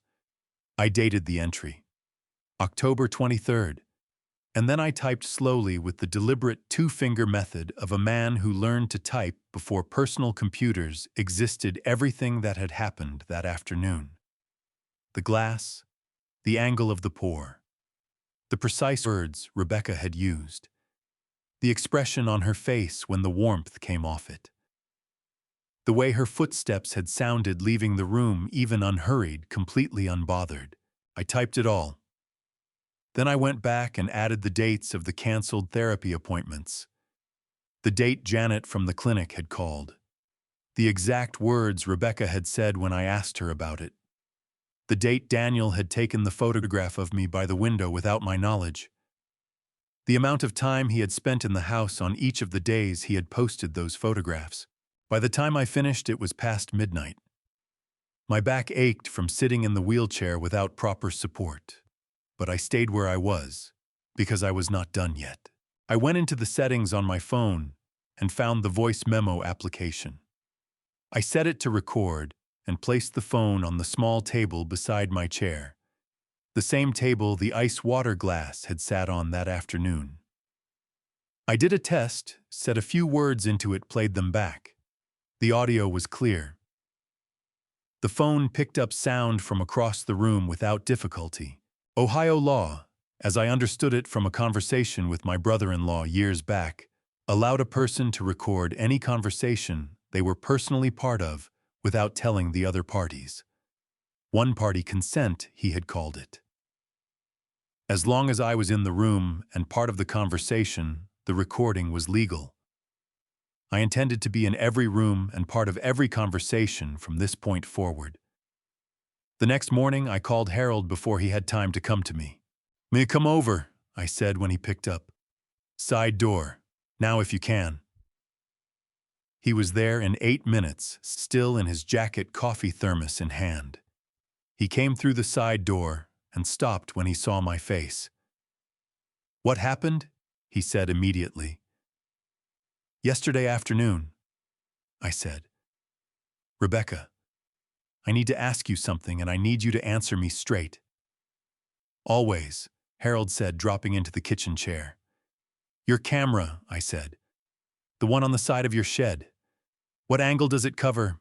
Harold set his thermos down very carefully. His eyes sharpened in the way they do when he has shifted from social Harold to paying attention Harold, and the difference between the two is considerable. "It covers my side yard," he said slowly, "and about 30 feet of the street. And," he stopped, "and the front of your house, including the window of your front room." My chest expanded with something that was not quite relief and not quite satisfaction, but contained elements of both. "Yesterday afternoon," I said. "Around 3 o'clock. Was the camera recording?" Harold was already standing up. "It records continuously," he said. Motion-activated stores, 30 days of footage. He pulled out his own phone and opened an application, fingers moving fast for a 70-year-old man. Give me a minute. I watched him scroll, watched his face change as he found what he was looking for, a particular tightening around the eyes and mouth, the expression of a man seeing something that makes him angry on behalf of someone he cares about. Arthur, he said, and his voice had gone low and careful in the way it goes when he is trying to stay controlled. I can see through your window. The angle isn't perfect, but... He turned the phone toward me. The footage was grainy in the way outdoor cameras are in afternoon light, but clear enough. I could see my front room through the glass. I could see myself in the wheelchair. I could see Rebecca cross to the table beside me. I could see the glass tip. I could see my legs jerk back from the impact of the cold. And I could see unmistakably Rebecca step back and look at my legs with an expression that no one watching that footage could mistake for distress or accident. My hands were shaking now, a fine, furious tremor I could not entirely suppress. I pressed them flat against my thighs and breathed. Save that, I said. Back it up. Multiple places. Already doing it, Harold said, his fingers moving on the screen. 3 locations. My email, my external drive, and a cloud account Daniel doesn't know I have. He glanced up at me. This is what you needed, isn't it? It's a piece of it, I said. There's more. I told him about the voice memo application, about the Ohio one-party consent law, about the notes I had started keeping, dates, times, exact words. Harold listened with the focused intensity he usually reserved for the last innings of a close game, and when I finished, he sat back in his chair and looked at me with an expression I had not seen on his face in a long time. Pride. Clear, uncomplicated, genuine pride. Arthur Wilson, he said, you are 68 years old. You are in a wheelchair, and you are the most dangerous person in this situation. He picked up his thermos and took a long drink. They have no idea, do they? No, I said. They don't. Harold set the thermos down and leaned forward with his elbows on the table and the look of a man who has decided he is fully committed to something. Then let's keep it that way, he said, until you're ready. I nodded. And for the first time since September, I felt something in my chest that was not pain, not grief, not the exhausting labor of managing my own fury. I felt ready. I want to tell you about a Tuesday afternoon in November, the kind of gray, bone-cold Ohio afternoon where the sky sits low and flat over everything, and the trees have given up their leaves, and there is nothing soft left in the landscape to look at. I want to tell you about it carefully because what happened in this house that afternoon is the thing I have turned over in my mind more than almost anything else in this story. Not because it was the worst thing. By the time November came, I had a clearer picture of what was happening around me, and in some ways, the worst had already been done, the canceled appointments, the ice water, the photographs taken without my knowledge. What happened on that Tuesday was different. It was the thing said out loud. The thing that could never be unsaid. Daniel came home at 4:15, which was earlier than usual. I heard the truck in the driveway, heard the side door open, and then close harder than necessary, the particular sound of a man who has had a bad day and is not yet managing it well. He came through to the front room without stopping in the kitchen, which meant he hadn't eaten and hadn't bothered to get a drink, and was not in any state that was going to lead to a good conversation. My phone was in my cardigan pocket. Voice memo running. It had been running continuously since 10 that morning, the way it ran every day now, a habit as automatic as coffee, as unremarkable to me as breathing. Daniel dropped into the sofa and pressed both hands over his face, dragging them down slowly. He looked exhausted in the specific way of someone who has been angry for many hours and is now running on the last of it. "Rough day?" I asked. He dropped his hands and looked at me across the room. "Project fell through," he said. "Client pulled out. 3 months of work." He shook his head hard the way you shake it when you're trying to clear water from your ears. 3 months. "I'm sorry to hear that," I said, and I meant it. Whatever was happening between us, I was still his father, and watching my son in pain still cost me something. "Yeah," Daniel said. He looked around the room, restless, displaced, looking for somewhere to put the energy that had nowhere to go. His eyes landed on the wheelchair. They stayed there a beat longer than they should have. "You do your exercises today?" he asked. "I did," I said. "Dr. Webb says you could be doing more," he said. The words came out with an edge that had nothing to do with physical therapy, and both of us knew it. She said the recovery depends a lot on effort. I kept my voice level. "Dr. Webb and I have discussed my progress at every session." "Right." Daniel stood up from the sofa abruptly, too much energy in his body to stay sitting. He moved toward the window, then turned back. "I'm just saying, Dad, you could push harder. You could try to get out of that chair faster if you really wanted to." The burning started in my chest and moved upward into my throat. I pressed it down. "Daniel," I said quietly, "I am doing everything the doctor has prescribed. Are you—" He turned to face me fully now, and his voice had climbed out of tired and into something hotter. "Because from where I'm standing, it looks like you've gotten pretty comfortable in that thing. Like maybe it's easier to sit there than to do the work." My hands gripped the armrests. My knuckles ached with it. But I kept my face still and my voice even because I had learned over 68 years and more hard conversations than I could count that the moment you raise your voice is the moment you lose the record. "That chair," I said carefully, "is what allows me to move through this house. I did not choose it." "I know you didn't choose it," Daniel said. And now his voice had gone to a place I had not heard from him before, a raw, ugly place, the place where people go when they are tired and scared and have run out of the patience required to be decent. He looked at the wheelchair the way you look at something you hate, and he said, "But you could do something about it if you tried hard enough. Crawl across the room if you have to. At least that would be trying." The words landed in the room like something dropped from a height. I felt them hit. Not in my back, not in my legs, in the center of my chest, deep and sharp and total, the way a blow lands when it finds the place that was already tender. My eyes burned so suddenly and so fiercely that I had to focus on the grain of the hardwood floor to keep them from spilling over. I was not going to cry in front of my son over words he said on a bad Tuesday afternoon. I was not going to give those words that power. But they had power anyway. That is the truth of it. Crawl if you have to. My son, the boy I had held in the delivery room, the boy whose hands I had guided over a wood plane on a Saturday morning. The boy I had written $47,000 in checks for without a word of complaint. My son stood in my living room on a Tuesday afternoon and told me to crawl.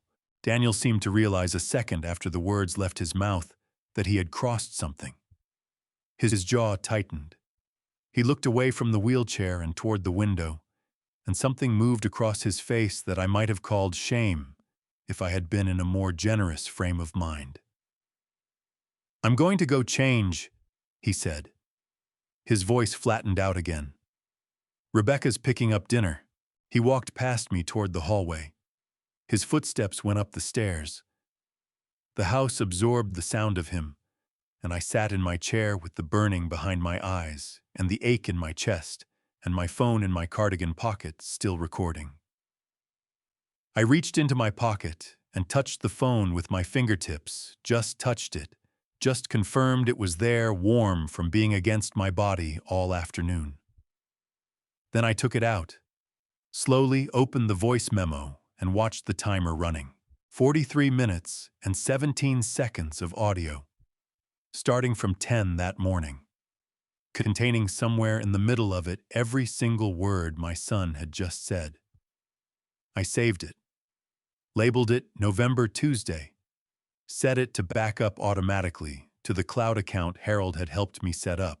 Then I put the phone back in my pocket and looked out the window at the gray November sky, and I let myself feel just for a moment the full weight of what it cost to be this patient, this methodical, this relentlessly careful when everything in me wanted to say something that would have felt good for 30 seconds and ruined everything I was building. I didn't say it. I held it. And the holding of it was the hardest thing I had done since I hit that staircase in September. There is a particular kind of quiet that settles over a house after midnight. Not the ordinary quiet of a household at rest, but a deeper, more specific silence in which the sounds that remain become strangely amplified. The furnace cycling on and off, the refrigerator's low hum from the kitchen, the creak of a floor settling under temperature change, and voices, if anyone is still speaking, carrying through walls in ways they do not carry in the daytime. It was a Thursday night near the end of November. My back pain had woken me at 1:45 in the morning, the way it reliably did 2 or 3 nights a week, a deep, grinding ache at the base of my spine that no position in the wheelchair fully relieved, and that required me to sit up and do the slow breathing exercises until it backed down to something manageable. I was sitting upright in the dark of my room, hands flat on my thighs, breathing deliberately, when I heard voices from the room above me. Daniel and Rebecca's bedroom was directly over mine, a detail of the house's layout I had never had reason to think about until I was sleeping in the downstairs room and the night was quiet enough to carry sound. I could not make out every word, but I could make out enough. Rebecca's voice came first low and rapid, the way sound travels strangely at 2 in the morning through plaster and old wood. I could not make out every word, but enough came through. Debt. Waiting. Drowning. Daniel's response was muddier, lower, the voice of a man being pushed. I caught the words, "He's my father, Beck." Then Rebecca, steadier and more deliberate, and I strained to piece together what rose clearly above the rest: managed care. A facility. Medical documentation. And then spoken with a precision that carried through the ceiling, as if she wanted the house itself to hear it: conservatorship. Authority over financial decisions. The house. I did not need to hear every sentence to understand what was being planned. A carpenter learns early that you don't need to see the whole frame to know what's being built. The shape of it was already clear. Daniel's voice again, flat and reluctant, including selling the house. One word from Rebecca, short, certain. Yes. I sat in the dark with my hands pressing hard into my thighs and felt something move through me that was beyond anger and beyond grief, and had arrived somewhere on the other side of both of them, a cold, clear, terrible understanding. Conservatorship. The word landed in my mind with the precision of a nail set correctly on the first strike. In Ohio, a conservatorship allowed a court-appointed individual to take legal control of another person's financial affairs when that person was deemed unable to manage them independently. It required a petition to the probate court, medical evidence of incapacity, and a judge's approval. It was used for people with dementia, with severe cognitive impairment, with documented inability to handle their own affairs. I was 68 years old with a spinal injury. My mind was as sharp as it had ever been. I balanced my own accounts, read my own mail, made my own medical decisions. Any competency evaluation a court required would clear me without difficulty. But Rebecca didn't know that I knew that. She was counting on the wheelchair, on the injury, on the appearance of dependence she and Daniel had been carefully constructing for 2 months. The canceled therapy appointments, the photographs, the image of a diminished old man who needed to be managed. My phone was on the nightstand. I reached for it with a steadiness that surprised me. My hands were not shaking, which was remarkable given what was happening inside my chest. I opened the voice memo application, pressed record, set the phone on the flat surface of the nightstand, where it would pick up the best possible audio from the room above. Daniel's voice came through the ceiling again, rougher now. And if he fights it, he's not going to agree to any of this, Beck. You know what he's like. Rebecca's answer came without hesitation, and it was the answer that I will carry with me for the rest of my life. Not because it hurt me, though it did, but because of what it revealed about exactly how thoroughly she had underestimated the man she was talking about. He's 68 years old, and he's in a wheelchair, Anyel Tukum, she said. What exactly is he going to do? The silence that followed was not the comfortable silence of two people in agreement. It was the silence of a man who knew his father and was not entirely sure his wife was right about this particular point. I don't know, Daniel said finally. I just don't know. Then trust me, Rebecca said. I have thought this through. We move carefully, we document everything, and by spring we can have this resolved. The house listed, the debts cleared. We start over. The voices went quieter after that, the shift from strategy to the lower registers of private conversation. I did not try to hear more. I had heard enough. I had, in fact, more than enough. I sat in the dark for a long time after the voices above me went still. The recording ran on the nightstand. The furnace cycled. The old house settled around me, its familiar sounds I had built into it, beams and joists and ductwork I had chosen and installed, surrounding me like something known and trustworthy. What exactly is he going to do? I picked up the phone and sent Harold a text message. One sentence, we need to talk tomorrow.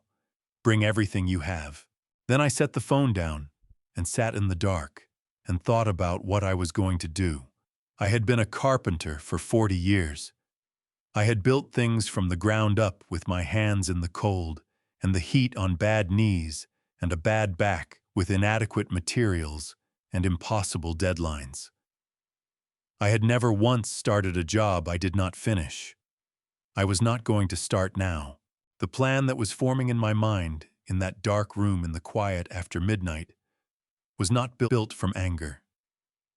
It was built from something older and more reliable than anger, the same thing that had gotten me through every difficult job I had ever taken on. Patience, precision, and the absolute refusal to leave anything unfinished. I hadn't been inside Harold's house in almost 3 months. Not since before the accident. Not since I could walk through his side door without thinking about the geometry of it. That Friday morning in early December, he held the door open and stepped back without a word, and I wheeled through into his kitchen and felt the particular warmth of a house belonging to a man who lives alone and has learned to make it comfortable. He had coffee ready, 2 mugs already poured, sitting on the kitchen table the way they had sat on Saturday mornings for 30 years. He pushed one toward me and dropped into his chair across the table, and his face was carrying something heavy that he had been holding since my text message the night before. "Talk to me," I said. Harold wrapped both hands around his mug and looked at me with the steady, unblinking directness of a man who has decided to say everything. "I've been watching your house for a long time, Arthur," he said. "Not in a strange way. Just the way you watch a neighbor when you've known them long enough that their patterns become part of your own. I know when your lights go on in the morning. I know when Daniel's truck is in the driveway, and when it isn't. I know things I probably should have told you sooner, and I need you to hear them now."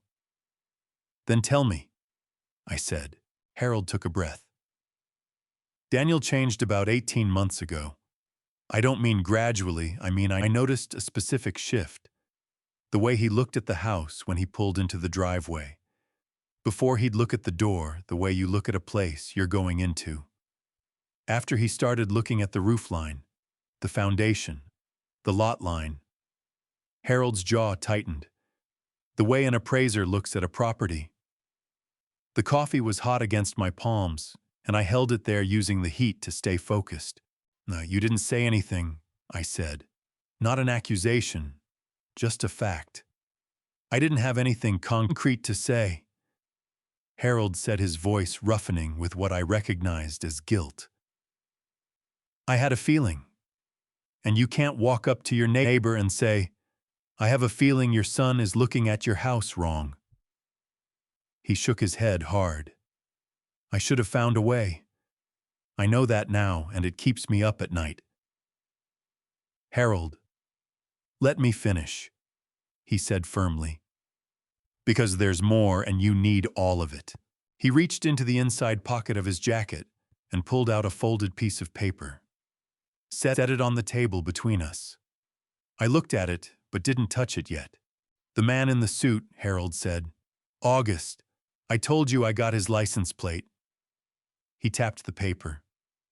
"I looked him up. His name is Gary Sutter. He's a licensed real estate agent out of a brokerage on Far Hills Avenue. I called the brokerage. I said I was a neighbor considering listing my property and had seen one of their agents in the area. The receptionist confirmed Gary Sutter had been active in our zip code." Harold's finger pressed down on the paper.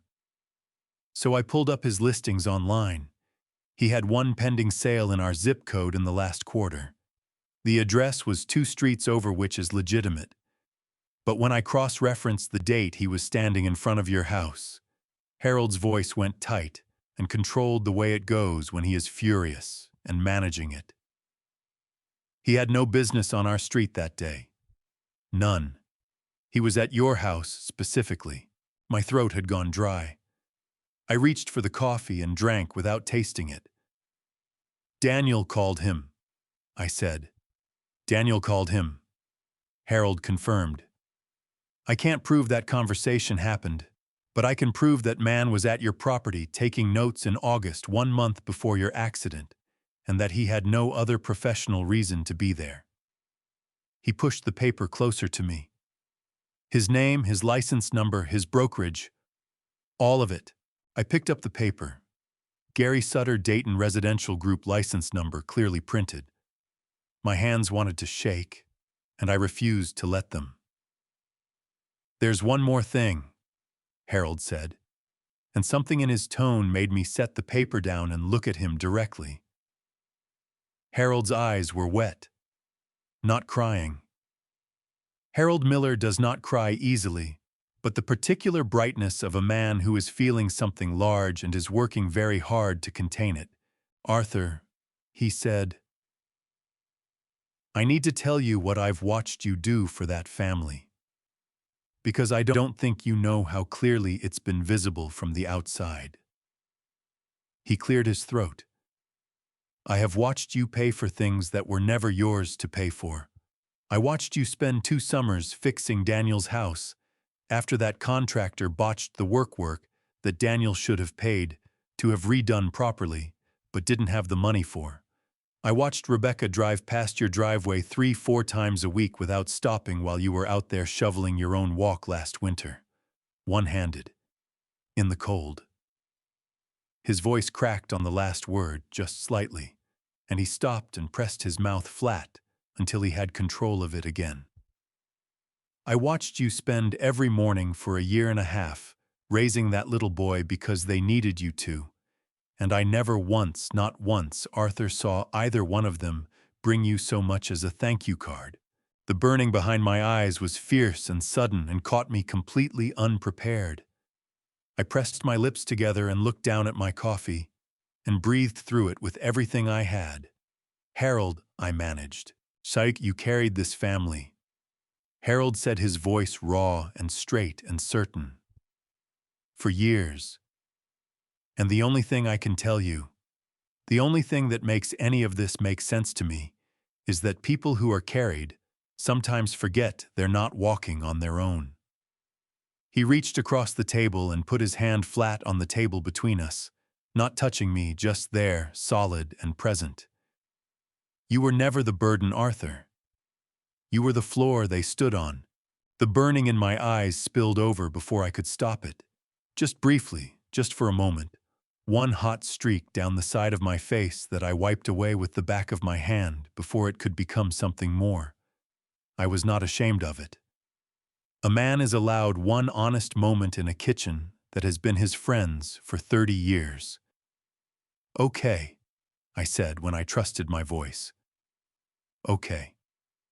I picked up the paper with Gary Sutter's name on it. Now tell me what we do next. Harold straightened in his chair, picked up his mug, and the wet brightness in his eyes settled back into the focused, determined steadiness I had relied on since 1989. Next, he said, we go see a lawyer. Martin Graves had been practicing family and estate law in Dayton for 26 years, which Harold knew because Harold had used him once for a property dispute with a previous neighbor and had described him as a man who did not waste your time or his own.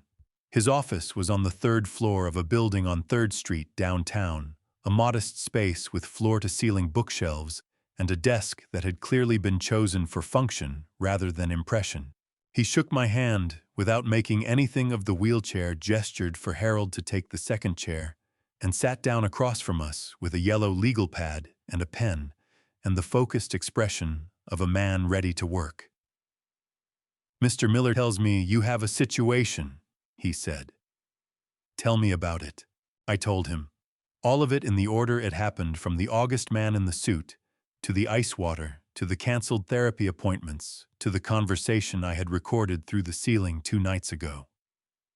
I spoke the way I would have described a structural problem to a contractor, clearly, sequentially, without embellishment. Martin Graves wrote steadily the whole time, asking a question here and there, but mostly letting me lay the full picture down before he responded. When I finished, he set his pen down and looked at his notes for a moment. The conservatorship angle your daughter-in-law described, he said, would require her and your son to petition the Montgomery County Probate Court and demonstrate with medical evidence that you lack the capacity to manage your own financial affairs. Given that you are clearly cogent managing your own medical decisions, and there is no cognitive impairment on record, he looked up at me directly. That petition would fail. A competency evaluation would clear you without difficulty. She has misunderstood the legal threshold significantly. She doesn't know what I know, I said. Clearly, Martin said with the faint, dry quality of a lawyer who has seen many people overestimate their position. Now, what you have is solid in terms of establishing a pattern of behavior, the recordings, the documented appointment cancellations, the footage of the ice water incident. What would strengthen this considerably? He tapped his pen on the pad. Is anything that speaks directly to the accident itself, the originating event. If there is any documentation of what actually happened on the staircase. There might be, I said. Harold looked at me. I had not told him about the camera yet. I installed a camera at the top of the staircase about 3 years ago, I said. After a break-in 2 houses down. Small unit mounted in the upper corner of the newel post. It records to an SD card on a loop. After the first year with no incidents, it faded into the background, the way things do in a house you know too well. I stopped thinking about it the same way I stopped thinking about the smoke detector. It wasn't until this moment sitting across from a lawyer that it came back to me. I paused. I don't know if the footage is still there or if it's been recorded over. Harold made a sound that was halfway between a sharp intake of breath and a word. His hand came down flat on the arm of his chair with a sharp crack. Arthur Wilson, he said, his voice strained with the effort of not shouting, Why are we only hearing about this now? Because I forgot it existed, I said. I installed it and never had reason to use it, and it stopped being something I thought about. Martin Graves had gone very still in the way of a man whose professional instincts have just gone on full alert. If that footage exists and shows what happened on the day of the accident, he said carefully, it would be the cornerstone of everything else you've described. The other evidence establishes a pattern. That footage would establish the truth of the originating event. He leaned forward. Mr. Wilson, I strongly recommend you go home today and retrieve that card. Harold drove me home at a speed that suggested he had forgotten there were speed limits. He got my wheelchair out of the trunk before I had finished unbuckling my seatbelt, and we went through the side door together, and he stood at the base of the stairs, looking up at the newel post, with the expression of a man trying to see something he desperately needed to be there. Upper corner, I said. Black unit about the size of a matchbox. Harold went up the first 3 steps and looked, and then his whole body changed. His shoulders dropped and his chin came up, and he turned back to me with his face lit up in a way I had not seen since the day his grandson was born. It's there, he said. Arthur, it's still there. He came back down, and we got the unit off the mount. Harold's hands were steadier than mine for this, and I was not too proud to acknowledge it. He sat on the second step with his laptop from his bag and inserted the card, and we waited while the drive populated. The files went back 11 weeks. The accident date was there. Harold opened the file, and we watched the footage together on his laptop screen. The two of us crowded close, Harold with the computer balanced on his knees, and me leaned forward in the wheelchair until my back protested sharply, and I made myself sit back. The footage was clear. Timestamp in the corner, September 2:15 in the afternoon. The angle covered the base of the stairs and the section of the living room visible from that corner. We watched Daniel on the sofa. We watched him get up and go toward the kitchen, passing the gate at the base of the stairs. We watched the gate disturbed by his passing swing slowly to a position that was almost closed, but not latched. We watched Noah in the corner of the frame notice the gap and begin to move toward it, with the purposeful, unsteady locomotion of a toddler who has spotted something interesting. We watched me come through from the kitchen doorway, look up and move. The footage showed exactly 4 seconds between my seeing Noah and my reaching him. 4 seconds in which Daniel had not yet turned around.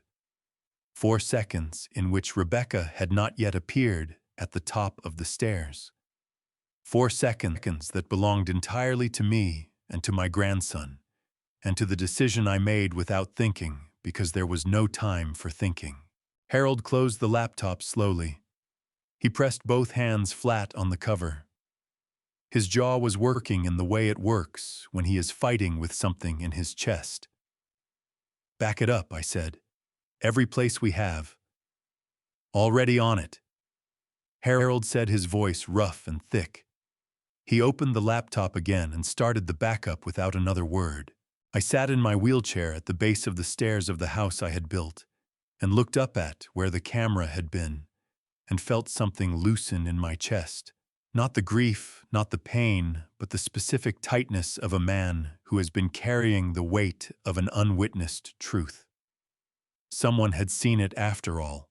It had been there the whole time, waiting quietly in a matchbox-sized device in the corner of a newel post, holding the truth, the way good materials hold a load, without complaint, without announcement, simply doing what they were built to do.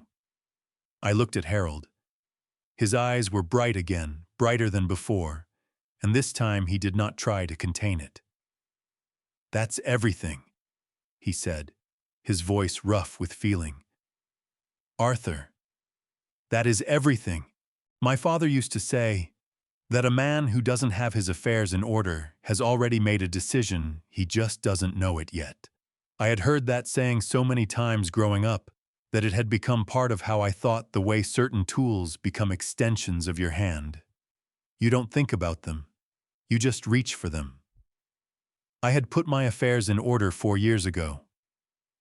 Daniel had never thought to ask. Martin Graves's office on the second visit felt different from the first.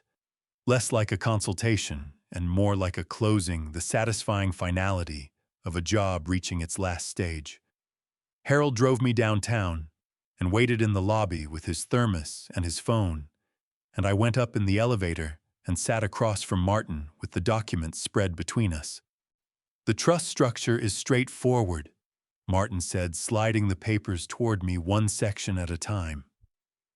"The revocable living trust places the house and your financial assets under trust ownership while you are living. You remain the trustee, meaning you control everything exactly as you do now. Upon your death or in the event you become genuinely incapacitated, as determined by 2 independent physicians, the successor trustee takes over." He tapped the name on the page. "Harold Miller, as you requested." Harold knows," I said. "We talked about it last week." Martin nodded. "Noah Wilson is named as the primary beneficiary. The house transfers to him when he reaches 25. Until that point, the successor trustee manages the asset for his benefit." He looked up at me. "Daniel Wilson has no authority over any asset held in this trust. He cannot sell, mortgage, or transfer anything without trustee approval." I picked up the pen. My hand was steady and sure, the way it is when you've thought something through completely before you begin. "What about their conservatorship petition?" I asked.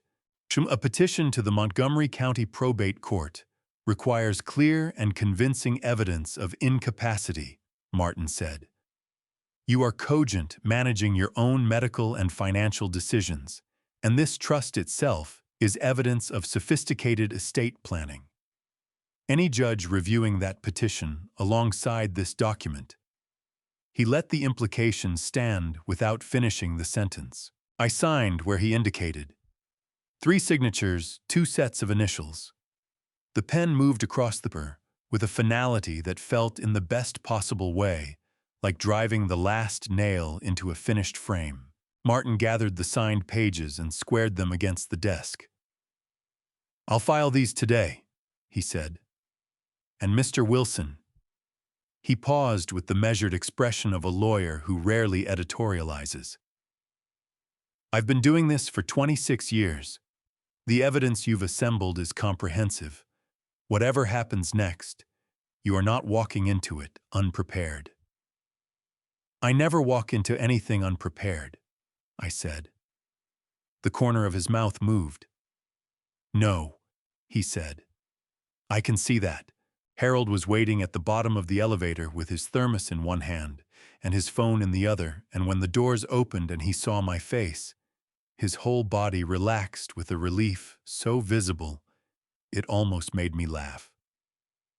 "Done," he said. "Done," I said. He clapped me once on the shoulder hard, the way men do when they mean something they don't have words for, and we went out to the parking lot, and the December air was cold and sharp and cleaner than anything I had breathed in months. We were almost back to the house when my cell phone rang. A number I didn't recognize, local area code.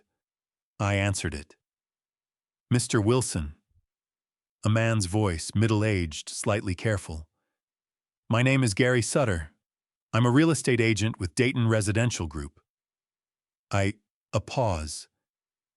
"I think we need to talk." My hand tightened on the phone. Harold glanced at me from the driver's seat, reading my face the way he had read it for 30 years. "I'm listening," I said. "I was contacted by your son in August," Gary Sutter said, and his voice had the quality of a man doing something that costs him something. "He asked me to come look at a property, your property. I did that. And then I started doing what I always do before I take a listing, which is research the property and the owners." Another pause. "I looked you up, Mr. Wilson." I found your name in a community profile from about 15 years back. You donated materials and labor to rebuild a youth center on Gettysburg Avenue after a fire. I remembered that. A long weekend in July, a crew of volunteers, plywood and drywall, and a lot of coffee. My father bought lumber from a small yard on Smithville Road for 30 years, Gary Sutter said. The owner of that yard was the man who organized that youth center rebuild. He talked about Arthur Wilson for years afterward. His voice went quieter. I'm not going to list your house without your consent, Mr. Wilson. I should have said that to your son in August, and I didn't, and I'm calling you now because I should have called you then. The burning came back behind my eyes, fast and fierce and completely unexpected. I pressed my thumb and forefinger to the bridge of my nose and breathed. Why are you calling now? I asked when I had control of my voice. Because I drove past your house this morning, Gary Sutter said simply. And your neighbor, older man, gray jacket, was helping you up the front walk. And I thought that man deserves to know where he stands. Harold pulled into the driveway and cut the engine. He was watching me with the quiet attention of a man who can tell from a single phone call that something significant is happening. I thanked Gary Sutter. I told him I appreciated the call more than I could say. I hung up and sat in Harold's car in my own driveway in the cold December afternoon, and I felt the weight of 40 years of showing up for people, for my community, for my son, for anyone who needed the kind of help I knew how to give. Settle around me like something that had always been there, but that I was only now finally allowing myself to feel. Good call, Harold asked. Unexpected one, I said. The good kind. Harold looked at me for a moment. Then he nodded once slowly with the expression of a man who has seen enough of the world to know that occasionally, without warning, it gives something back. I did not start what happened the week before Christmas. I want to be precise about that, because precision matters to me, and because the temptation to claim credit for what unraveled that week is one I intend to resist. The truth that a story built entirely on performance will eventually find its own audience, and that audience will eventually start asking questions the performer cannot answer. What unraveled that week unraveled on its own. I just watched. It started with a phone call from my brother George on the Monday before Christmas. George is 4 years older than me, lives outside of Cincinnati, and calls on a schedule so reliable you could set a watch by it, first Sunday of every month, 7 in the evening, never shorter than 20 minutes. When his name appeared on my cell phone on a Monday afternoon, I knew before I answered that something had changed. Arthur, George said, and his voice had the particular tone of a man choosing his words with unusual care. I need to ask you something directly, and I need you to answer me the same way. Always, I said. I've been seeing Daniel's posts, George said. On Facebook. The photographs of you, the captions. A pause. But when I tried to call you last week on the house number, a woman answered and said you were resting and couldn't come to the phone. My jaw tightened so hard I felt it in my back teeth. I wasn't resting, I said. No, George said. I didn't think so. His voice went rougher, the way it goes when George is angry and trying not to let it run away from him. Arthur, are you all right in there? Because those posts look one way and you sound another way entirely. I'm better than I've been in months, I said honestly. And George, I need to tell you some things. But first, I need you to call Patricia and get her on the line. There was a short silence and then, she's right here, George said. She came over this afternoon. We were already talking about you. The three of us had not been on a call together in 2 years. Patricia's voice came on my older sister, 63 sharp, as she had always been, and she said immediately, Daniel texted me 3 weeks ago asking about power of attorney procedures. He said it was for planning purposes. Her voice was clipped and precise. I didn't answer him because something felt wrong about it. Tell me I was right to not answer. You were right, I said. I heard Patricia make a sound that was half relief and half fury, a short, controlled exhalation through the nose that I had heard from her since childhood, and that always meant she was 2 sentences away from saying something very direct. Tell us everything, George said. I told them the summary, not all of it. Not the recordings and the footage and Martin Graves and the signed trust documents, but enough. The accident, the hospital, the appointments, the photographs, the conversation I had overheard through the ceiling. George got quieter as I talked, which with George means he is getting angrier. Patricia got more precise, asking specific dates, specific quotes, the kind of clarifying questions she has asked since she was 12 years old and has never stopped asking. When I finished, Patricia said without a beat of hesitation, I'm going to go back through everything Daniel has sent the family in the last 6 months. Every text, every post, every photograph. And then I'm going to make some calls. Patricia, I started. Arthur, she said, with the affectionate firmness she had perfected over 6 decades of being my older sister. You have been doing everything by yourself for 3 months. Let somebody else carry something for 5 minutes. I pressed my lips together against the thing that rose in my throat at that. Okay, I said. George said, I'm coming up after Christmas. Don't argue with me. I'm not arguing, I said. What happened over the next 4 days, I only know partly from my own observation, and partly from what Harold reported afterward, because the mechanism of it moved through channels I wasn't directly part of. Patricia made her calls. George sent a message in the family group text, a group that included aunts, cousins, and various Wilson relatives I saw at holidays and funerals, asking simply whether anyone else had noticed that Arthur's direct number seemed to have changed, and whether anyone had spoken to him recently, rather than hearing about him through Daniel's posts. The responses came in over 2 days. Most of them amounted to variations of, no, actually, I haven't spoken to Arthur directly in a while. Several people mentioned that Daniel had been the one providing updates. One cousin mentioned that Daniel had called her in October, asking whether she knew anything about property values in our zip code. Daniel felt it before he understood it. I could see it in him that week, a new restlessness, a watchfulness that had not been there before. He started checking his phone more frequently. He and Rebecca had 2 conversations in the kitchen that stopped abruptly, when I came in sharper and faster than the usual stopping, with an edge of something close to panic underneath the performance. On the Wednesday before Christmas, Daniel came into the front room, where I was doing my exercises, and stood in the doorway with his hands jammed into his pockets and his jaw set in a way that meant he was working himself up to something. Has Uncle George called you? He asked.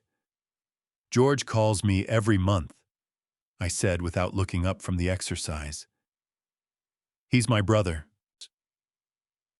People have been asking questions, Daniel said. His voice had a fraying quality, the sound of a man whose carefully maintained narrative is developing visible cracks. In the family group. About you. About things. What kind of things? I said, meeting his eyes steadily. Daniel's hands came out of his pockets, and he ran one of them through his hair, a gesture I had seen from him since he was 16, and it always meant the same thing. He was rattled and trying not to show it. Just I don't know. Questions about how you're doing, whether you need anything. He looked at me with an expression that had stopped being a performance and become something more confused and more genuine. Did you tell them something, Dad? I told my brother and my sister the truth about how I've been, I said, the way I always have. Daniel's jaw worked. He looked at the floor, then back up at me, and in his eyes was something I had not seen there in a very long time, the specific discomfort of a man who knows somewhere underneath the justifications that he has done something wrong and is only now beginning to feel the full dimensions of it. "Right," he said. His voice had gone flat. "Okay." He went back down the hall. His footsteps were slower than usual. That evening from the front room, I heard Daniel and Rebecca in the kitchen. Not the words, just the tone. Sharp, accusatory.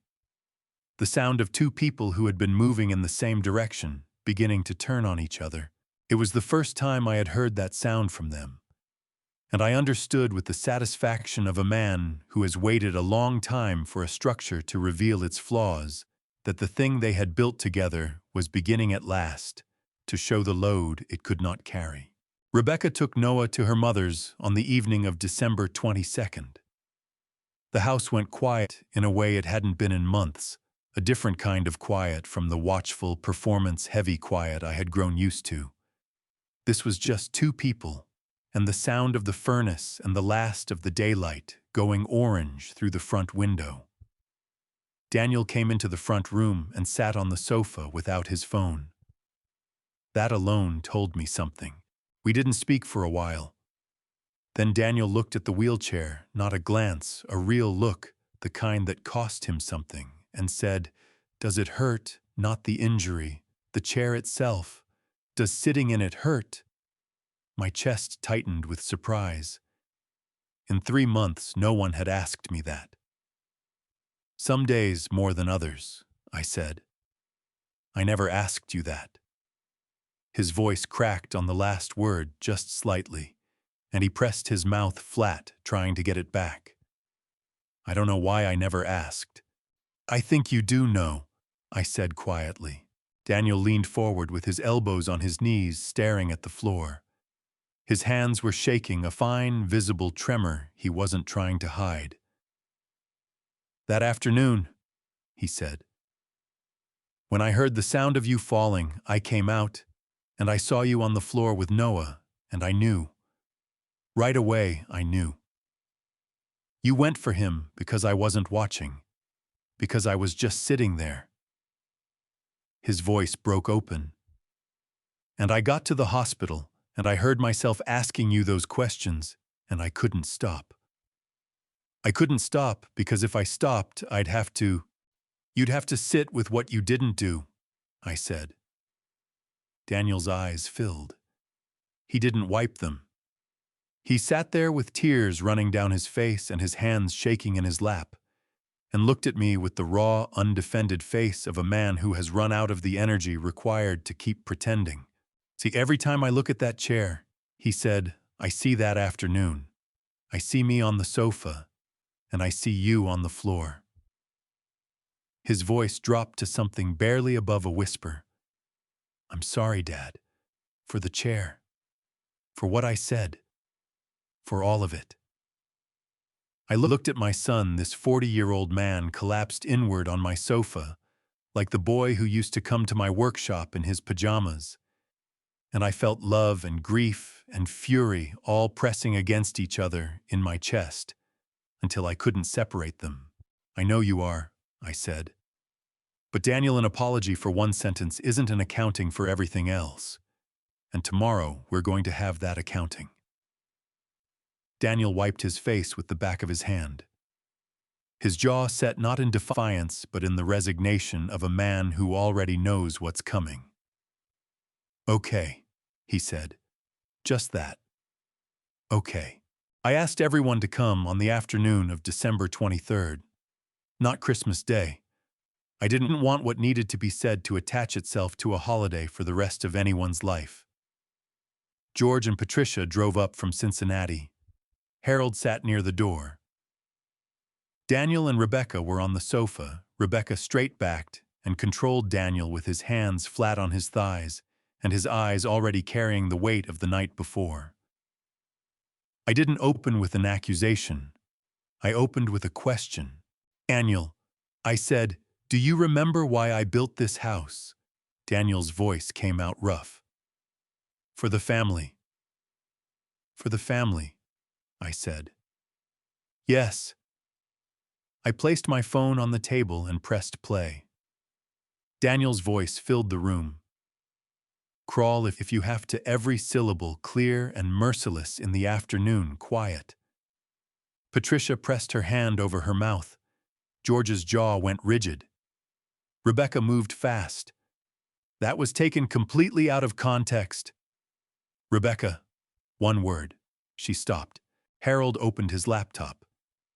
The camera footage from the staircase played on the screen. Noah at the third step, Daniel on the sofa. Arthur crossing the room in 4 seconds while no one else moved. George made a sound, low in his throat. Patricia's eyes filled and spilled over, tears running freely down her face as she watched the screen. Then I played the recording from the ceiling. Rebecca's voice precise and certain. He's 68 years old, and he's in a wheelchair.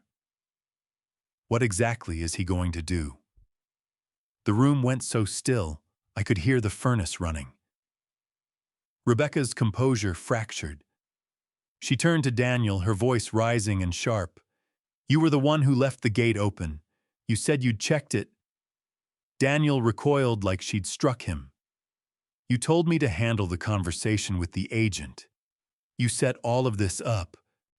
Don't you dare put this on me. Amke, enough. George's voice came out like a hammer on wood. Both of them stopped. I put the paper with Gary Sutter's name on the table. I put the trust documents beside it. I put the note with $47,000 of dates and amounts beside that. Then I looked at my son. You didn't lose a weak father, I said.